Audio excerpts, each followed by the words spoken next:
Hi there, my name is Mallory and this is I Wonder About Things.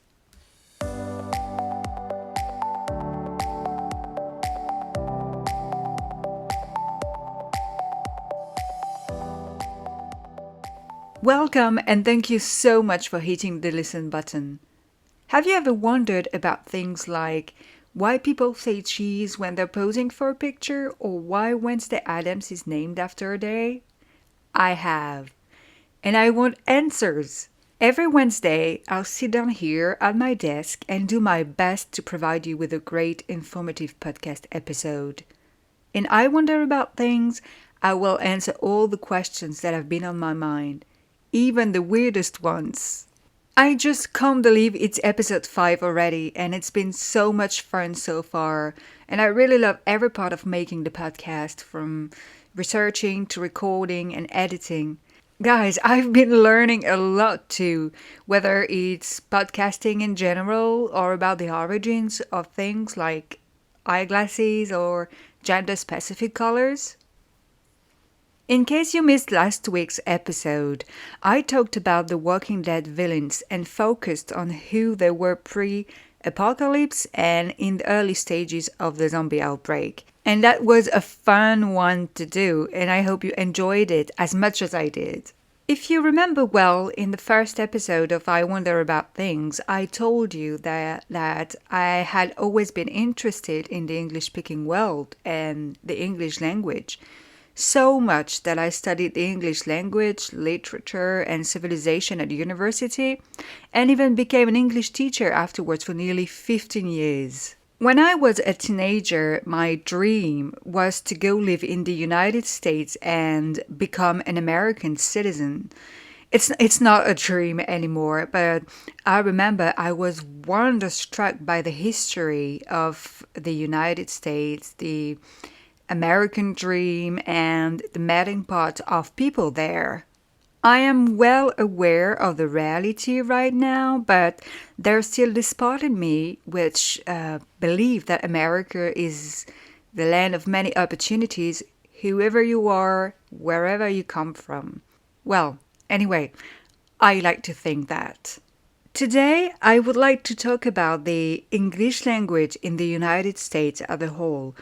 How did it become the first language spoken there? And why not another language like German, French, or Spanish? And is English actually an official language there? So let's find out about that right now.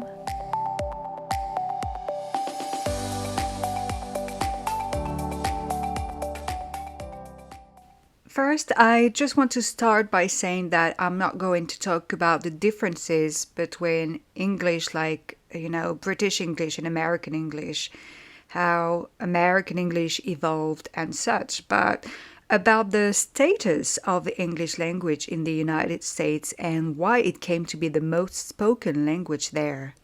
So, according to the American census, around 231 million Americans speak only English at home. However, that's a lot of people, but it must also be said that at least 350 languages are spoken in America today. Many other languages are also spoken at home, especially Spanish and Chinese. In other words, we can say that the US is like a melting pot of languages and it's very diverse. And since it's the most widely spoken language, most people assume that English is the official language of the United States. However, it does not have an official language and it never has. And I was quite surprised about that. But since it's the predominant language, English has been actually used as the de facto language, and it's been used in government and education, for example. The constitution of most countries do specify one or more official languages, like Canada has 2 official languages, for example, English and French. However, neither the US Constitution nor any federal legislation declare that English is the country's official language, and as a result, the US has no statutory official language. Nevertheless, over the years, many people have tried to make English the official language.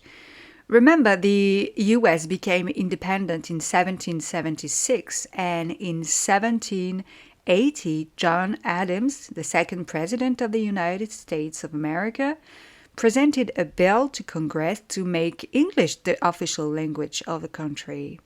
However, the bill didn't pass, and opponents of the bill said that it was actually a threat to individual liberty and that passing the bill could have, alienated citizens that were not native English speakers.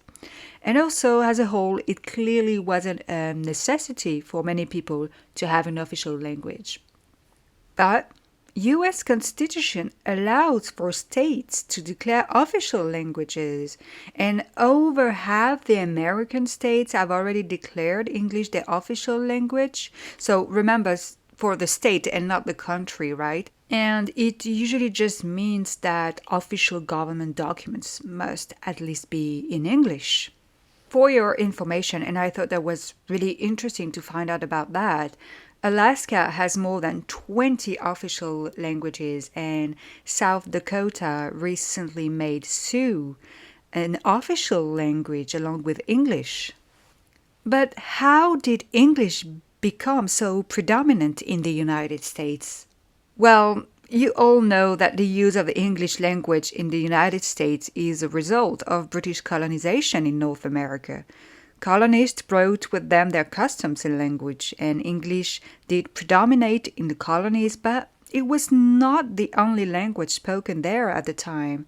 There were also waves of non-English speakers from Western Europe and Africa. And we must also say that there were already Native Americans in North America who had their own languages. Speaking of that, I would like to draw your attention on the fact that throughout this quite recent history, the US forbade parts of its population from speaking their native languages, although English was not an official language. And I'm thinking of African slaves who could neither use their native language or learn how to read and write, and also Native Americans who were forced to attend boarding schools to be assimilated. I've got another example. During the First World War, some states made it illegal to speak German because of the war, and English-only laws were even passed throughout different American states so that people speaking languages other than English were punished. So you see, it has never been an official language like specified in the Constitution, but people were forced to speak the language. More recently, in 1981, a US senator, I think it was from California, but I'm not sure about that, he tried to introduce an amendment to the Constitution that would have made English the official language of the country. But it failed, and several states did, however, successfully pass English-only laws during the 1980s and 90s. So 30, 40 years ago. Well, now I want to address something a university professor told me once. She said that German had nearly become the official language of the United States of America. Have you ever heard about that? So for podcast purposes, I did some research and found out that it's actually an urban legend. What? The university professor lied to me, or she didn't know that it was actually a legend? Well, the possibility of German being an official language was never, ever considered, in fact. It's just a freaking legend, and for many years I believed my university professor. So I found many variations on the story, but the most common one is the Muhlenberg legend. And Frederick Muhlenberg was the first ever Speaker of the US House of Representatives, and according to the legend, the single vote of Muhlenberg prevented German from becoming an official language of the United States. And it sounded plausible to me when I was told about it. And I didn't feel the need to check if this was true or not, because Germans have played an important role in in the US history, and states like Pennsylvania, had a large German American population. And I also knew that it had been spoken in schools there and that newspapers were printed in German. So you see, that could have been true, actually. There are, again, various stories about the origins of the myth, and one of them claims that it was first used as a German-American Bund propaganda tactic aimed at, giving German added weight by saying that it had nearly become America's official language. Well, anyway, although the US is increasingly becoming more multilingual, English probably isn't going anywhere anytime soon, I think. English is international. It's spoken everywhere in institutions, in the tourism industry, and it's the main language of science and the aerospace industry. It's just everywhere, and everybody's learning it in non-English speaking countries.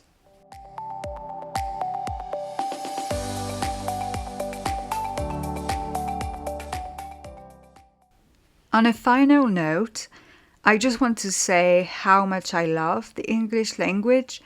I fell in love with it when I was just a little girl, and I remember I wished so hard I had been born and raised in an English-speaking country because I wanted to speak the language all the time.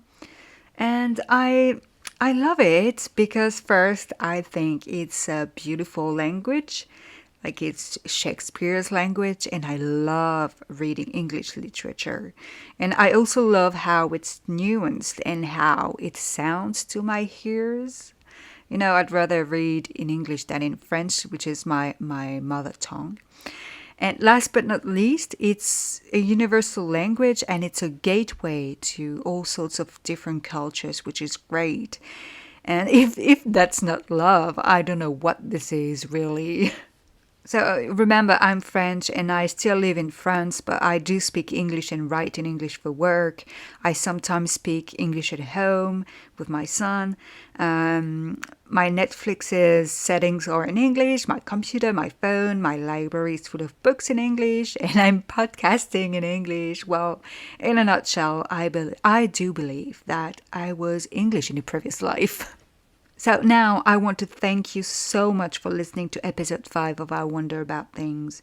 If you liked it and want to support me, I would highly suggest you hit the subscribe button so you can listen to the podcast anywhere, anytime, and not miss any notification. See you next Wednesday and have a wonderful day. Goodbye.